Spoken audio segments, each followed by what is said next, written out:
everybody. My name's Nathan Smith, and I'm the Digital Programming Coordinator here at the Central Arkansas Library System. Thank you so much for joining me today for Library Resources for the Job Hunt. I'm looking forward to showing you these useful resources that we're going to be talking about today. Before we get started, just a few quick preliminary things to get out of the way first. First of all, of course, if you we've got lots of events coming up here. We've just finished planning the majority of our events for Summer Reading Club in June and July, which is a ton of cool stuff that's coming up as well. And so if you are,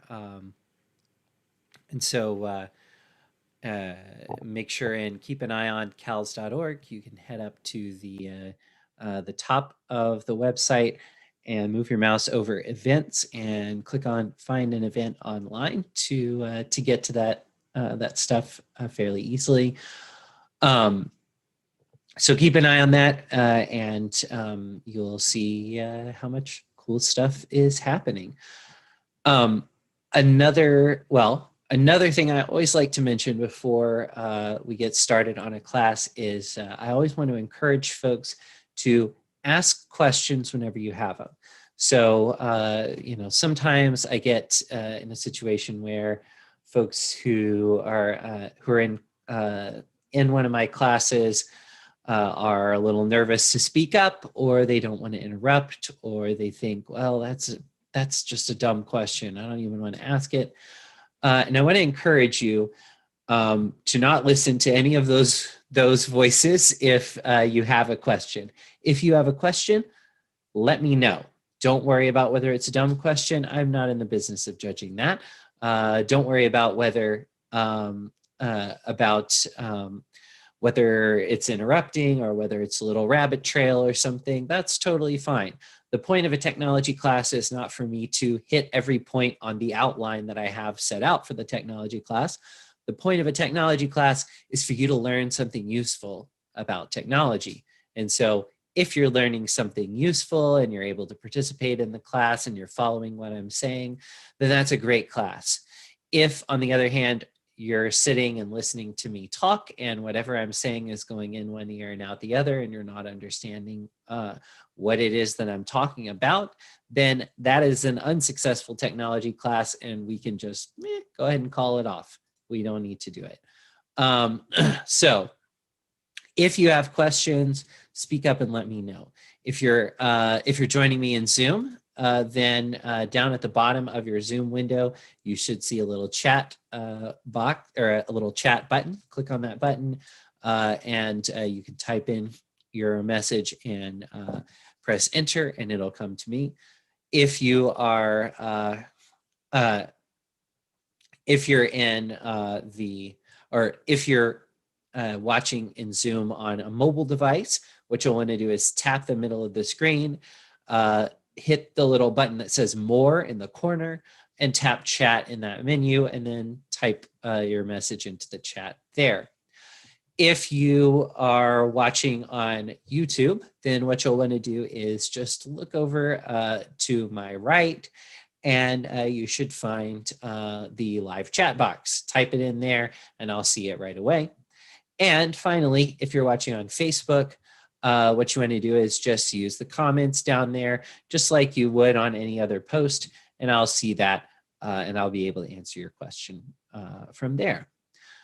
So if you're watching on one of those other live stream services and you want to hop in and join me on Zoom, then feel free to do that. There's a link in the video description or in the Facebook post.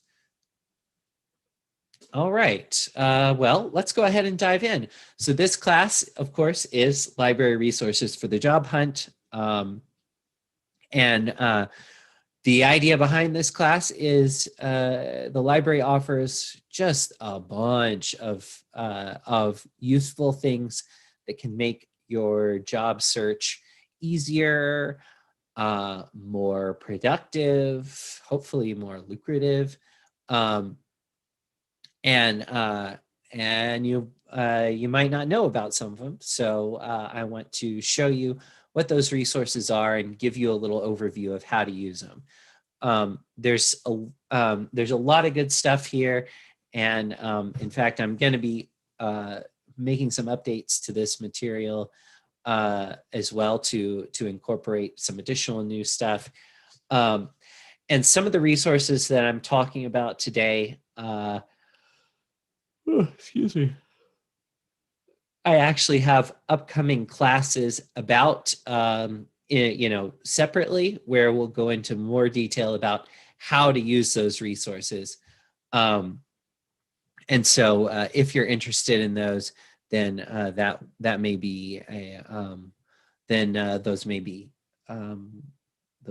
classes that you'll be interested in. So let's go ahead and dive in. Okay, so first things first, well, let me fire up the screen share for one.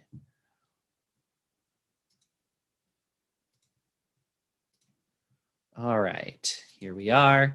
So I've got, I don't know what my computer's doing. It's being annoying. Just a moment.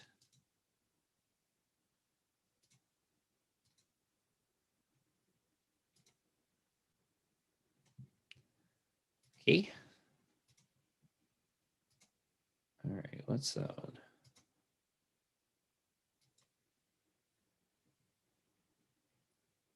Don't need that.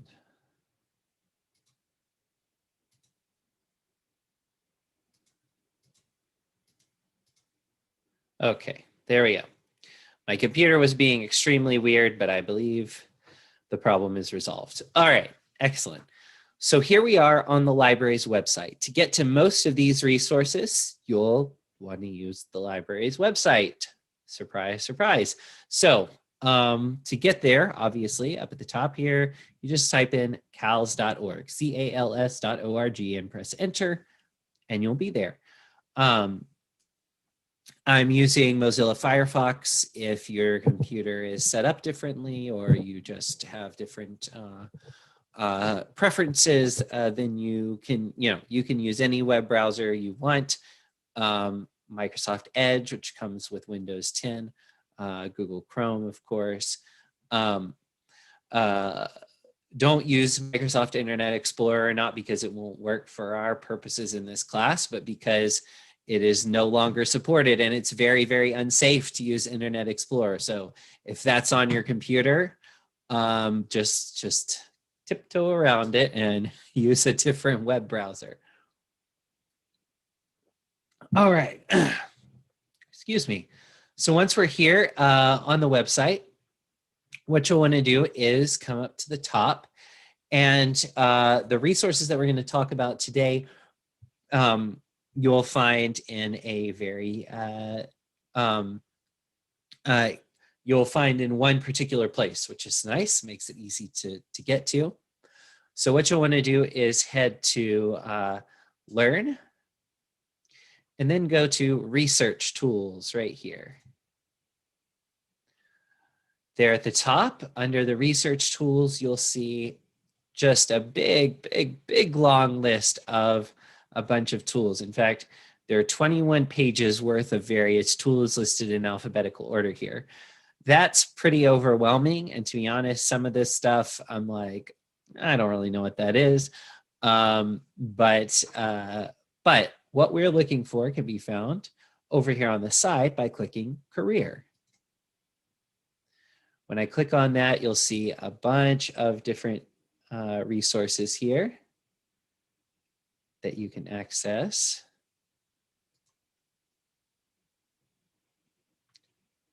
Yeah, there we go. All right. So there are a bunch of things here. Some of them we're not really going to get to because they're less relevant to what we're talking about. But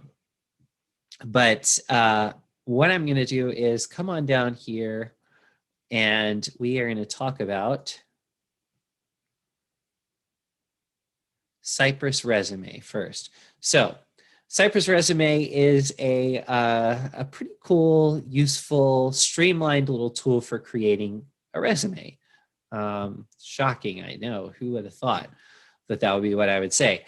So when I click on Go to Cypress Resume, because I am not connected to the library's network right now, it's going to prompt me for a library card number. If I was inside the building currently, then it would it wouldn't prompt me for that. But you know, it is.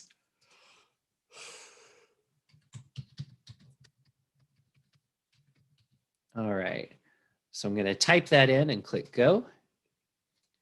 And once I do that, then it's going to land me on the Cypress Resume page right here. So here on this page, I can do a number of different things, but we're going to start with creating a resume. So in addition to that, in addition to creating a resume, there are a couple other types of documents that you can generate here. And I mention that only because we're not going to go into much depth about that. And I want to make sure that you're aware. So you can also generate a cover letter. Now, I have to be completely honest with you. The cover letter template, or like the sort of starter cover letter that they provide you with that you can customize, is the most boring cover letter I have ever laid eyes on. And so you're going to have to spice it up a lot if you want to use Cypress Resume for your cover letter. You know, if you have no idea what a cover letter is for, this will at least give you a vague idea of sort of the kind of thing you're trying to communicate. By the way, a really nice place to go for some cover letter ideas is AskaManager.org. This is a website that has really interesting, good like work and job advice. It's one of my favorite websites, actually. And if you scroll down a little bit, you can see some lists of things, and you should be able to find, there we go. If I click cover letters, it'll show a bunch of different things, including a lot of examples and good advice. So love this website. Definitely encourage you to check that out. And this can help you figure out what a good cover letter is like if you're confused or if you feel like your cover letter is a little bland. Underneath that is the ability to create a reference sheet. Basically, this will just be a document that'll put your references in a structured format for folks who ask for references, or applications where you need to include references with them. So that's helpful. I'm going to click go over here though, and I'm going to start creating a resume. So Cypress Resume, basically the idea behind it is it's going to give you, excuse me, goodness.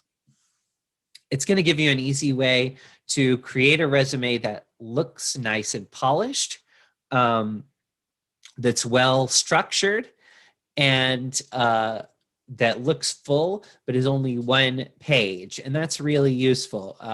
Generally speaking, you don't want to have a resume that's longer than one page unless you are applying for very specific or very prestigious types of positions, like, if you're going for some kind of, I don't know, big C-level position, or if you're like looking at, if you're applying for some sort of academic job or something like that, you might have a resume that's more than one page. For all of the rest of us, no, keep it to one page. That way you show that you can emphasize what's important and set aside what's not. And also, you just aren't wasting a lot of time for the hiring manager. If they want to know more about you, like, having a 2-page resume is not really going to help you. If there's information you want to put on there, try to fit it onto that one page. And then if there's more stuff, if you need to kind of flesh it out later on, then hopefully you'll be able to do that in the interview, or, perhaps in the cover letter. But you want to make sure and keep your resume nice and concise. So one page.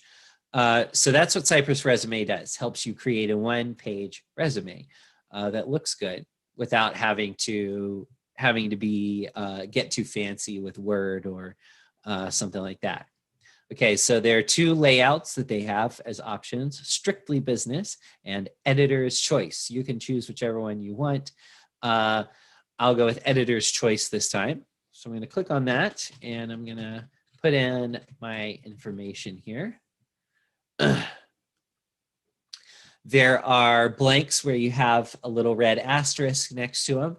Those blanks are required. Everything else is optional. Although if you're doing this, I'm not going to do this, but if you were doing this for real, you would probably fill in the information about, you would probably want to fill in as much information as possible. Oh my goodness. Y'all, I am sleepy this afternoon. There we go.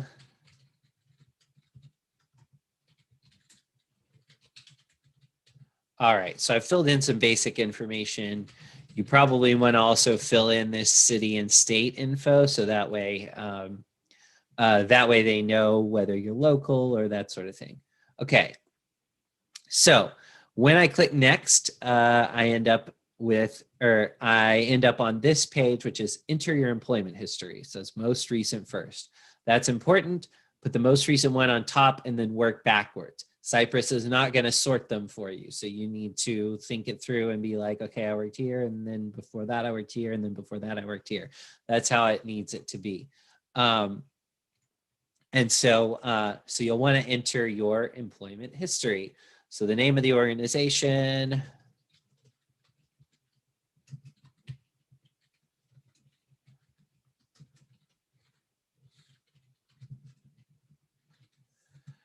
and by the way, as you're filling this out, well, for one thing, once you click in one of these blanks and you start filling it in, then all of the fields inside of that section become required fields. They'll have a little red asterisk next to them. So that will show you that's because you don't want to just fill in the name of the job and then not, or, that sort of thing, and not actually include the, and not actually include things like the dates and so forth. So we'll put a month and we'll put a year and we'll say,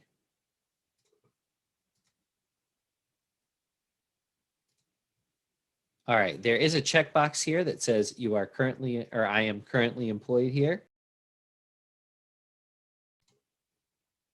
If you use that checkbox, then the month and day, or the month and year that you left disappears because, of course, you're still working there.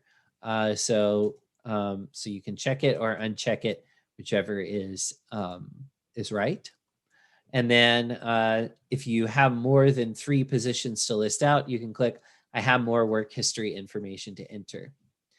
Typically, as I understand it, now, just to be clear, I'm not a job hunting expert. I'm not a job hunting coach or anything. But as I understand it, usually the best way to approach this is to show on your resume at least the last 3 positions that you held, or your last 10 years of work history, whichever one of those is more. So if you only worked 2 places for the last 10 years, go ahead and put that 3rd place, go ahead and put the place that you worked before that as well, so that you have 3. Or if you worked, 5 places over the last 10 years, put all 5. So whichever one, essentially, whichever one is longer, either the last or whichever one is, excuse me. If you worked 3 places or more in the last 10 years, then put all of the, then put all the jobs you worked the last 10 years. If you worked 3 places, if you worked less than 3 places over the last 10 years, make sure you put at least 3 places on your employment history. If you don't have either of those, just fill in whatever you have, and that's totally fine. We're going to go to the next section. Here on the next section, you enter your educational history. So this is a little weird. The first blank that they have for your educational history is the city where you attended high school, not the high school itself, but the city where you attended high school.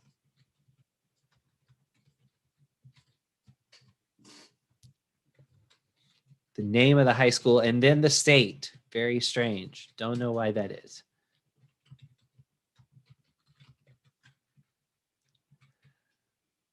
You can click on that and it'll drop down. Another thing you can do to move from blank to blank here, it's a nice little shortcut.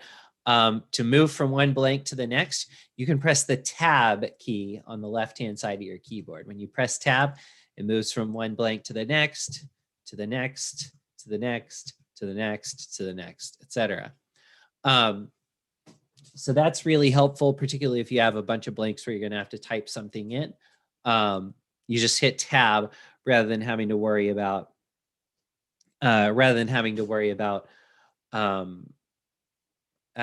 clicking in each blank before you type there.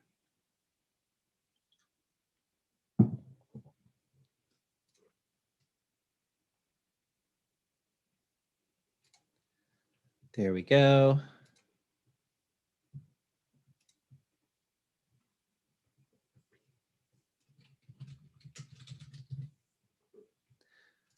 All right.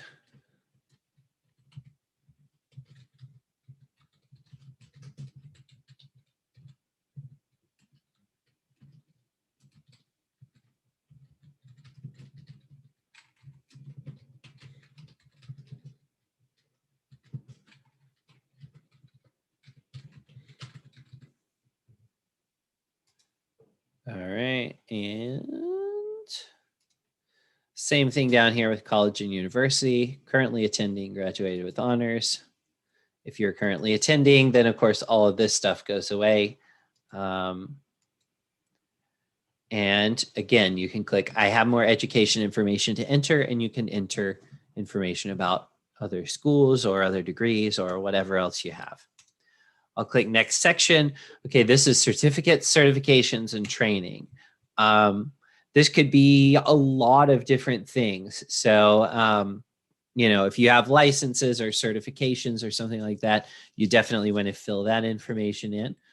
For me, one thing that comes to mind, I'm a notary. So I'll say,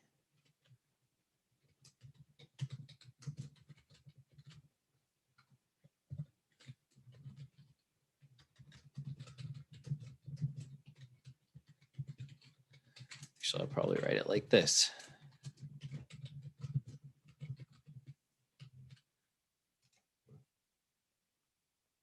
There we go. Okay. So I'll fill that in. Just whatever you've got, you know, training seminars you took, certifications you have, whatever. Some fields are a lot more sort of, oh my goodness, interested in or find certifications and stuff to be a lot more relevant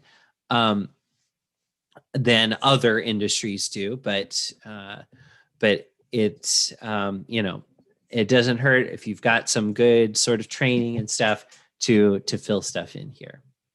I'll click next section. And now we're on step 2. So all of that was step 1 for some reason. And now this is step 2. They just really wanted it to be 3 steps, y'all. I think that's all it is. So job title search. So here's one thing to bear in mind. If you are, whoops.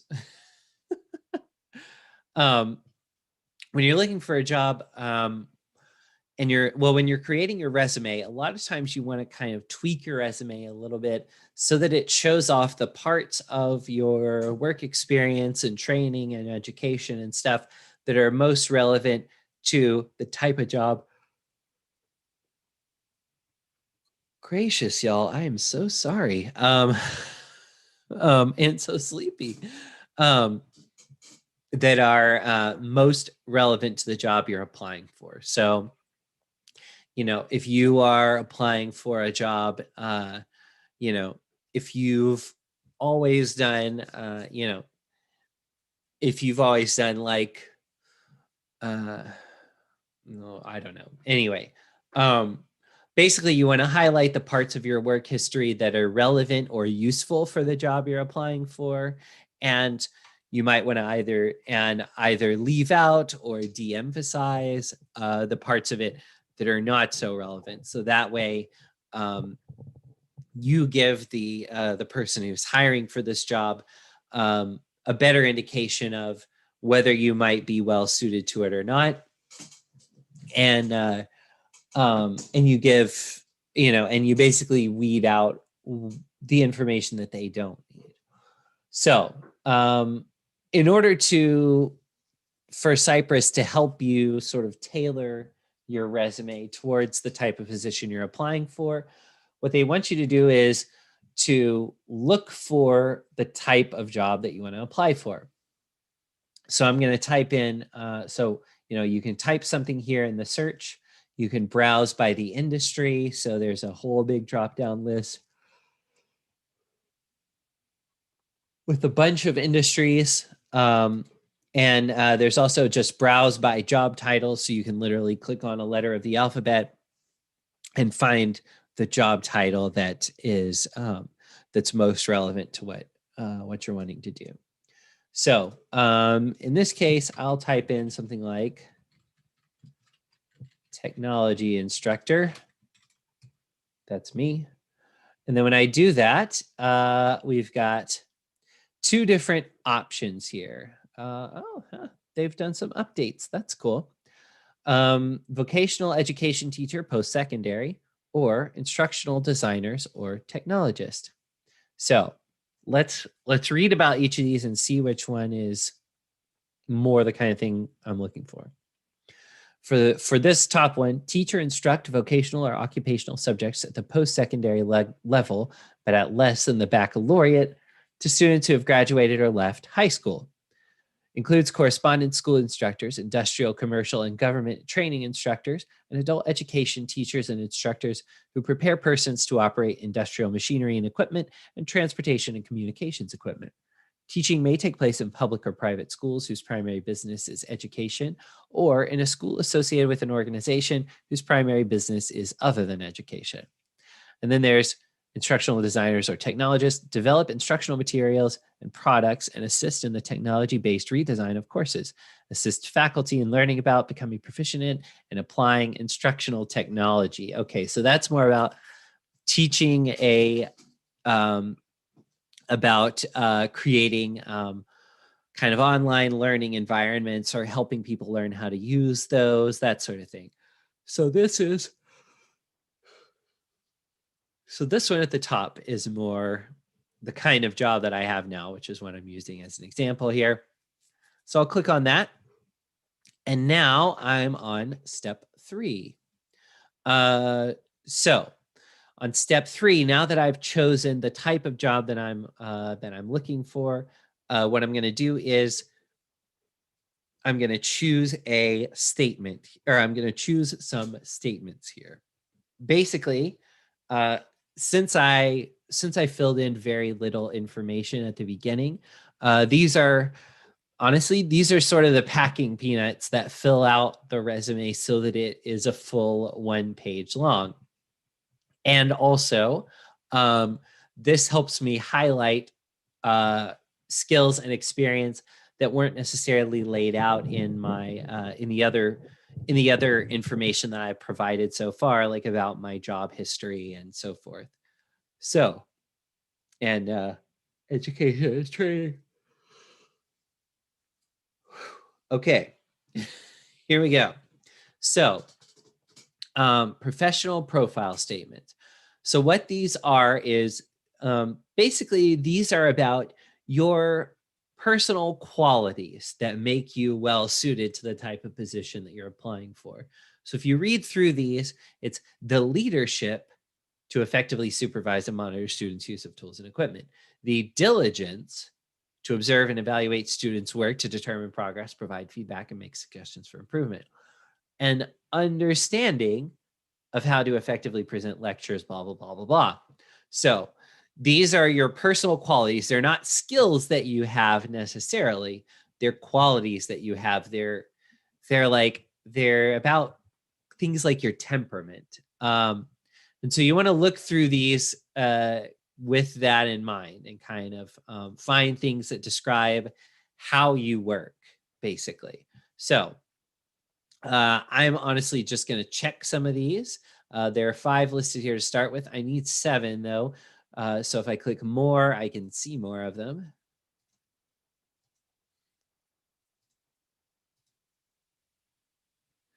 And then if I look through them all and I'm like, there's something else I want to make sure that I'm that I put in here, I can click add custom statement and I can write my own.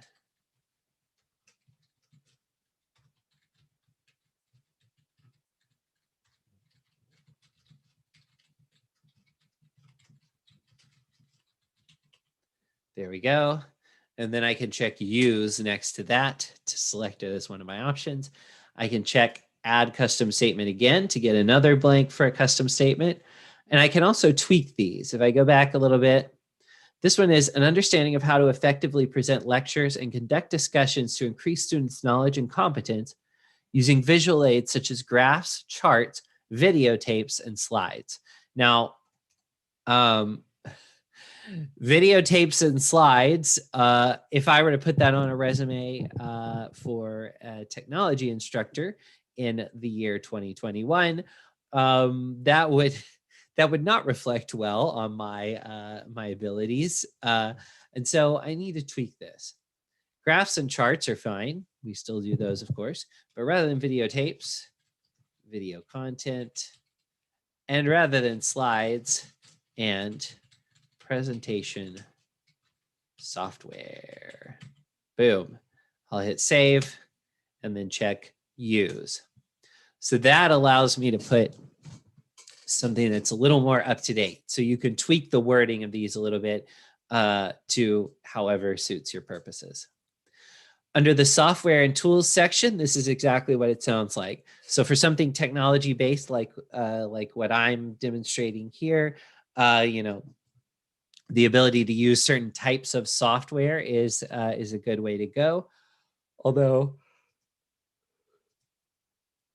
again, if I were applying for a job as a technology instructor and I said, hey, I am able to use Microsoft Word, they'd be like, and?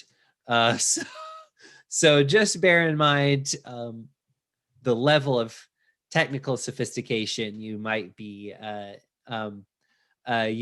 projecting or not projecting to potential employers.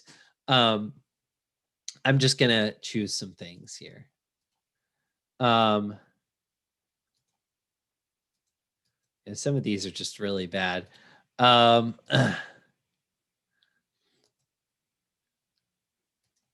There we go. Okay, cool. So, and obviously, again, if you have more specialized things, you can check add custom item.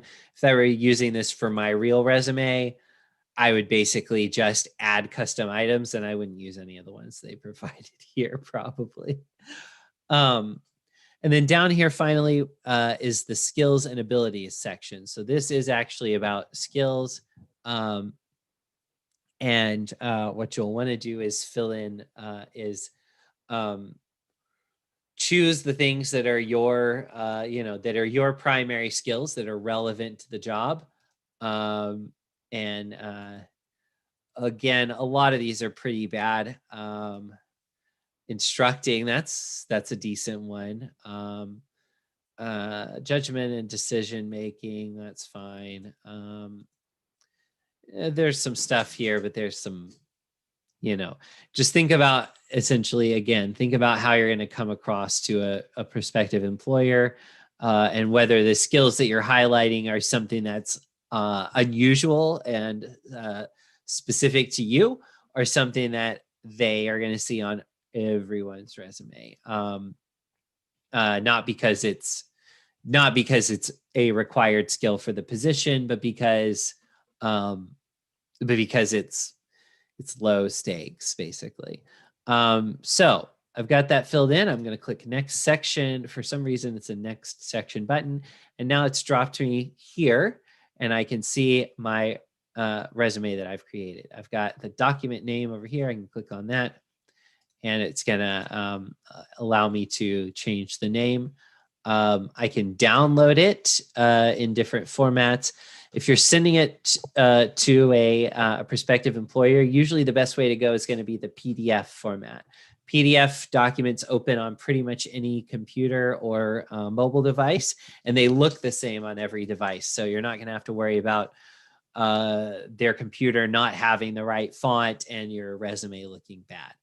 So I highly encourage you, when you send your resume to an employer, unless they ask for for a different format, use a PDF format document.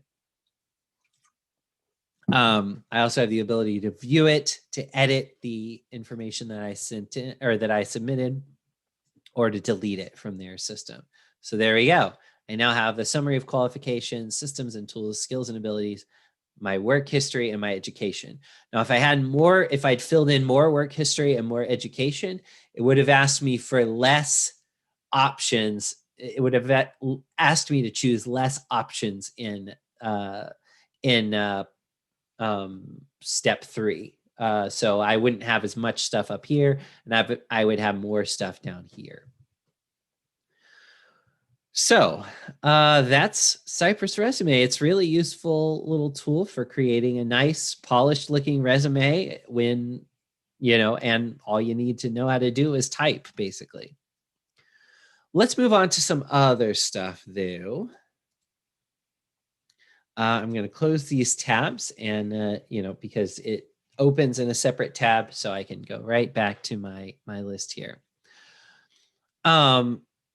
So another thing that I'd like to show you here is back on page 1 of the list, and that is Brainfuse Job Now. I'm going to click on that. Or actually, you know what? Let's look at just briefly. Where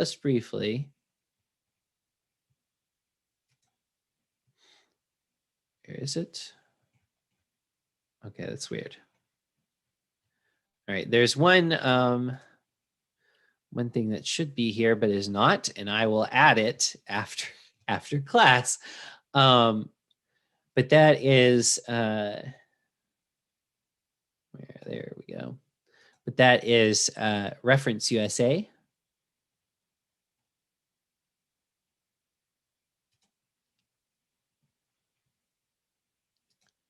Oh, where is it? Don't know why it's not there. We'll figure it out. Okay. How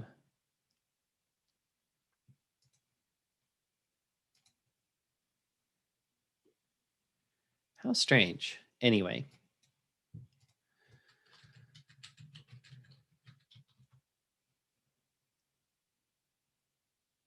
Oh, okay. Data Axle. I didn't know they had changed the name. That's interesting. Okay, so I'm going to head to that, and well, that's why it didn't show up here, because it's called Data Axle. That's odd. All right. So here I am. Oh, it's still ReferenceUSAcom, so that must be pretty new. I will continue. And it is going to prompt me for my library card number, again, because I'm not connected to the library's network. But if you are at the library, then it will not prompt you for your card number. All right, there we go. All right, so there's a bunch of stuff going on here. One thing to there's, if you're doing a one thing to bear, or excuse me. So there's a lot of different stuff you can access here. There's like the white pages, and there are business listings and all kinds of things. But specifically for this class, what we're going to look for is US jobs/internships. So I'm going to click on that, and it's going to give me a few different things. There are also some resources down here, some learning type resources that you can check out. So definitely check those out if anything jumps out at you there. But what you're going to do primarily, let's say I'm looking for a, oh, there we go. Okay, let's say I was looking for receptionist. I'll type in Little Rock and I'll click view results. Okay, so there are a lot of different options here. All of these listings are pulled from Indeed.com. So you might say, why would you not just go straight to Indeed rather than accessing it through Data Axle? Turns out that this actually has some additional helpful stuff that you can access here sometimes. So, excuse me. So let's say, for example, that I'm seeing this particular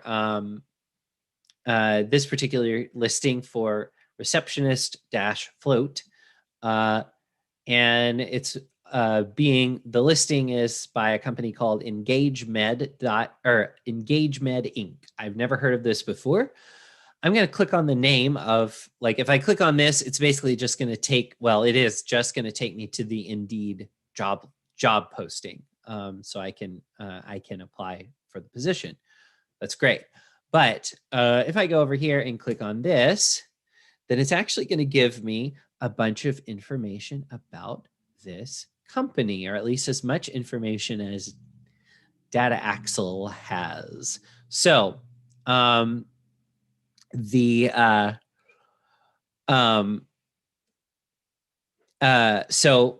can see where they're located, and various information down to the census tract that they're located in. I can see what industry they're in. Apparently they do computer software. Interesting.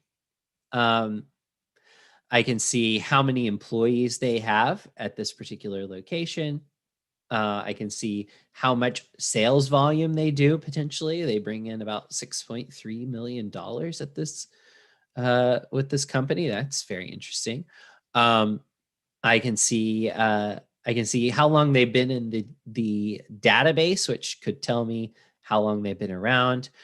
Sometimes, depending on the company, you might see things like a directory of their management staff, news about the company, data about their stock if they're publicly traded, what their budgets are like, all kinds of things, just depending on what information they have to file publicly and what information this Data Axle has been able to get from them, just by calling and asking, essentially. And so you can actually learn a fair bit about the company before you apply, or if you've already applied, before you interview. And when you come in, you can be very knowledgeable, more knowledgeable than the average applicant about the company's business and what they do, and who's involved, and all of those things. So that's pretty cool, and it's definitely worth looking. Using Reference USA, or Data Axle, as a starting point for that. So just wanted to show you that. Like I said, I'm not going to belabor this because there's plenty of other stuff to get to, but I wanted to show you that. Okay, let's talk about Brainfuse Job now. This is really cool. We added this not too terribly long ago, and I've just recently dug into some of what it can do, and it's very impressive, and I'm going to have a whole class about this. So here I'm going to click go to Brainfuse Job now, and then it opens up a new tab. Again, I'm prompted to enter my library card number, and once I've done so, if I can type today, then I'm going to click log in to job now, exclamation point. All right, cool. Okay, so we've got a bunch of stuff going on here, and we're definitely not going to get into all of it, but it's really cool. Okay, so you've got, basically there are a few different sections here for different purposes. One of them, I feel like they should rearrange these little boxes, but they haven't. They're in the order they're in. So what can you do? But over here we have career. So this section is basically about figuring out what kinds of jobs you are interested in and prepared for, and so forth, and getting ready for that. Then resume. So this is about, obviously, creating a great resume and getting feedback on it. You could create your resume in Cypress, like I showed you, and you can do some stuff, or and then kind of get some feedback about it there. Or honestly, you can create you can use their resume tool down here, Optimal Resume, to create a resume for yourself that way as well.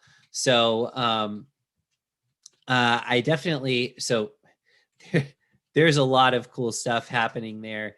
And I definitely encourage you to check out more of that stuff later on after the class too. So that's the resume stuff.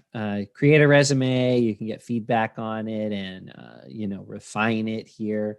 And then finally, job interviews, which of course come after the resume. And the coolest part of this service to me is the live help right here. So there's a bunch of stuff. I can't show it to you, unfortunately, because it's too early in the day. But from 2 to 11 p.m., they do have live experts who are available to work with you on various things. So the job coach is going to help you. The job coaching service is basically is going to help kind of consult with you and figure out like what kinds of jobs you might be interested in, what sorts of training or prep or or education you might need in order to make that job work for you, that sort of thing. The live resume expert can look over your resume and give you feedback about it and say like, hey, you might want to tweak the wording here or that sort of thing. And then the live interview coach basically runs you through a series of interview questions. You record your answers, and then a live person gives you some feedback about the answers, how you could tweak them to make it a little better or that sort of thing. So it's really cool. There's tons of stuff here. If you go to these, if you're trying to figure out what sort of career you want more long-term, you can go to this job resources area and kind of look around there. If you are unemployed right now and you need help completing unemployment benefits forms, I know that's a lot of people right now. There's help with that here as well. There's like a skill building area to learn a lot of, to learn new things that'll be useful to you in future jobs or in your current job. You've got resume templates, resources to help you prepare one. The resume lab where that's not a live thing, but you can submit your resume and someone will give you feedback about it. And then tips to for interviewing. If you click on this, you can kind of see different little articles about like, what would be a good, what good strategies for interviewing might be in different situations and things like that. So there's tons of stuff here. Honestly, this, and there's also a job search box up here, which again pulls results from Indeed. So I would recommend using Data Axle for that because you're going to get that extra layer of information about the company. But you can do it from here if you want. And then, and you can also save like your resume and things like that by, if you click log in up here, and you can sign up down here by clicking the sign up blank and filling in this info over here on the left. All right, so that's Brainfuse Job now. It's very cool. Highly, highly recommend that. And let me know if you stumble across interesting stuff there, because I think it's pretty interesting. Okay, so let's talk about other ways that you can, other resources that we have. We have a few online learning resources that I definitely recommend. Looking into. These aren't as totally job related as some of the other stuff that I've shown you. It's more to do with, they're sort of more general career learning type situations, but they're definitely very, very helpful. And one of the main things that you can do to create better job prospects for yourself is quite simply just to keep learning and growing and building your skills, because we all need to learn new skills. I'm a technology instructor, and I coordinate the virtual programming for the library system. And one of the main parts of my job is learning new skills so that I can teach those skills to other people, and so that I can, so that I have the tools I need to do the job that I have.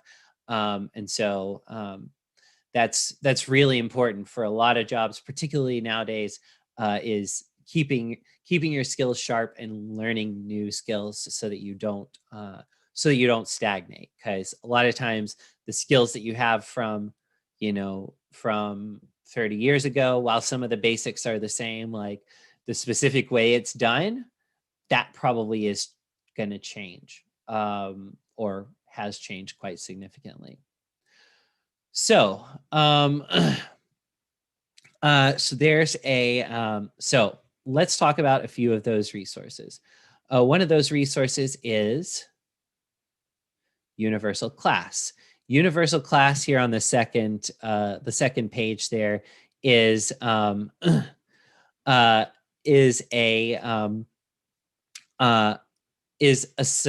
service that offers sort of online lifelong learning type courses, and you do need to create an account in order to sign in, but you can, when you go to browse, there are a ton of different subject areas, everything from things like business and career and accounting, to things like psychology, pet and animal care, spiritual studies. So there's like everything in this, in their catalog of courses. There are real human instructors, but the classes all happen asynchronously. In other words, you don't have to log on at a specific time to be on time for class or anything like that. And there are no deadlines for assignments. Instead, you work through the classes that you choose at your pace. But there is a real person who will grade your work and will give you feedback and will answer questions if you have them as you're moving through the course. So that's pretty cool. And they also offer these CEUs, continuing education units, for a lot of their courses, which some organizations require their employees to get as part of like continuing education requirements. So if you have a job now, or you end up getting a job at some point where they have continuing education requirements for you, and you have to get those CEUs, then you can do courses on Universal Class for free, and they'll award that credit to you. So that's really handy.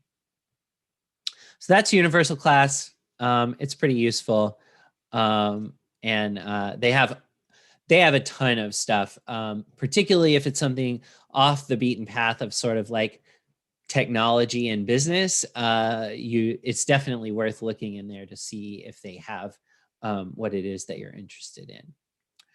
Speaking of technology and business, though, let's talk about Udemy. Udemy is another new service that we've just started offering, and it's something else that I'm going to be offering a full class on starting at the end of May. I'm going to have an entire class on how to use this service. I'm going to click go to Udemy here. When I click on that, it's going to prompt me to sign in. So I'll sign in with my library card number once again and click sign in. And it tells me what it offers, but it says, how do I get started? You will need a Google or Microsoft account to sign into Udemy. If you don't already have one, blah, blah, blah, blah, blah. It tells me how to create one, sign in, create a Udemy account. I'm going to click on that, and then I can click sign in with Google or sign in with Microsoft. I'm going to choose sign in with Google. Once I sign in, then it's going to, basically, I'm going to fill in my Gmail email address. And I'm going to put in my Gmail password. This is not showing up on your screen because for obvious reasons.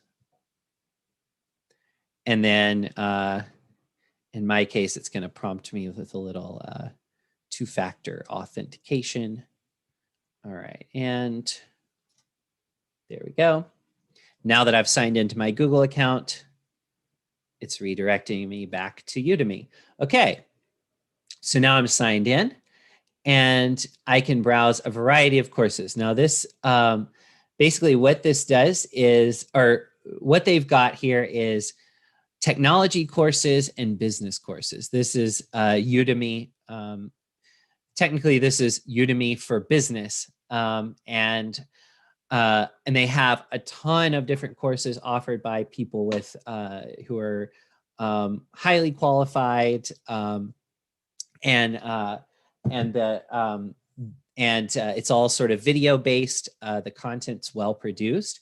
If I open up, I'll open up one of the courses here, and I can see. I'm going to skip forward to this typography. So each of over here on the side, this is a pretty long course. There are shorter courses and longer ones. Actually, let me share sound just a little bit. It could be bold. It could be subtle. I got to crank this volume down or it's going to really distract. Okay, cool.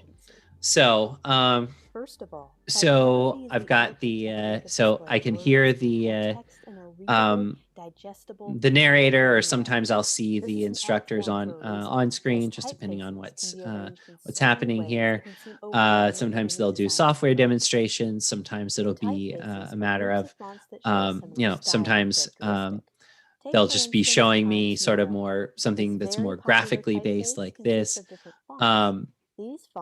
And I can, there's a Q&A section here for questions.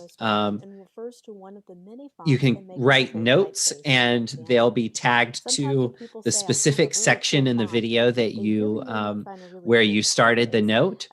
So that way you can actually, you can make a note and it's actually tied directly to the material that you watched. So you can go back through your notes and you'll also be able to see the information that that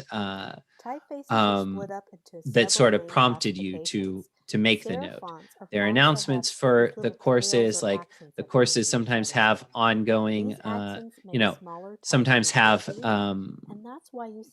sometimes have little like different, like these folks are running a contest. They actually have a Facebook group for this, for people who are in this course or who have been through this course.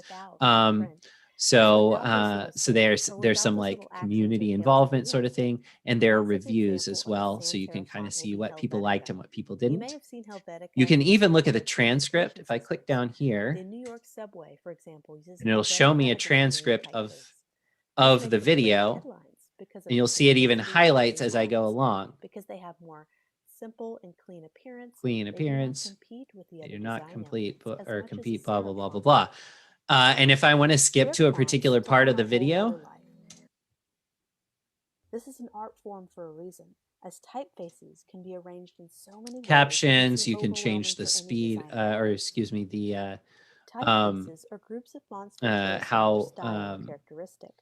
Take, for how instance, everything Times looks. New And Roman. oh yeah, A there's the very speed. Sorry. popular Yeah. typeface consists of So different fonts. if you really These just fonts consist of need perfect a quick sizes and weights, but they refresh, all or follow if the you're same like, Times New Roman or if they talk a typeface. little slow for you, you can speed it Font up is a term to you hear most often double refers to one of speed. the many fonts that make up a whole typeface or type family. Sometimes Although when it's people say, hard to "I have a really understand cool font," they sometimes. really mean they find a really cool um, typeface, as font refers to just so one style or weight this really of any given useful. font in a There's an given app typeface. even So each if font is you broken down further, and it's a that you collection of can characters download and which install, represent an individual and so that character, you can number, or do this on your punctuation mark. mobile device. Typefaces Um, are split up into and I several really main like this service. classifications. We used to have lynda.com, which became LinkedIn Learning, and I really liked that too. But this has a lot of the same features and a lot of the same types of content. So I think this is going to work pretty well. Although, as I said, we've only had this for a few months. So anyway, that is pretty much it. There's plenty of other stuff here. If you go to this career section on the website, you can dig through some of these other things, particularly if you're interested in entrepreneurship or, you know, learning about sort of technical trades and stuff like that. You can also access the Great Courses Library Collection through the RB Digital service. We don't have time to get into that too much, but there are a lot of great, well, there are a lot of great courses there. It's basically, as it says, college and university courses from around the world. So you can learn new skills and also learn, like, you know, really interesting academic stuff. So definitely check that out. What questions do y'all have for me before we wrap it up for today?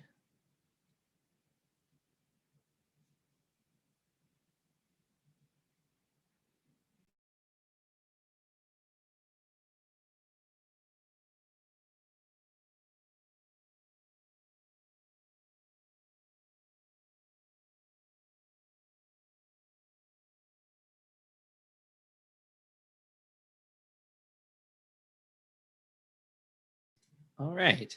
I don't see anything. If you think of oh, hey, all right. When is a cover letter appropriate? That's a great question.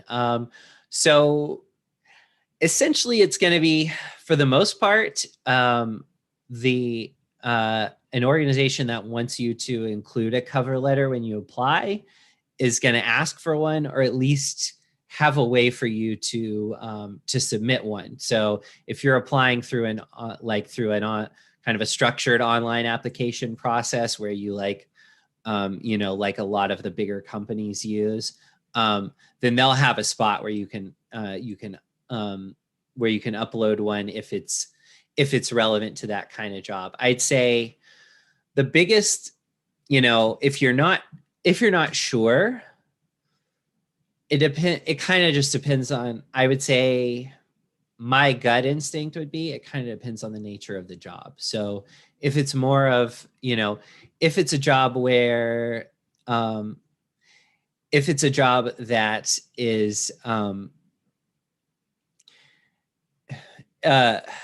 like, if it's something sort of more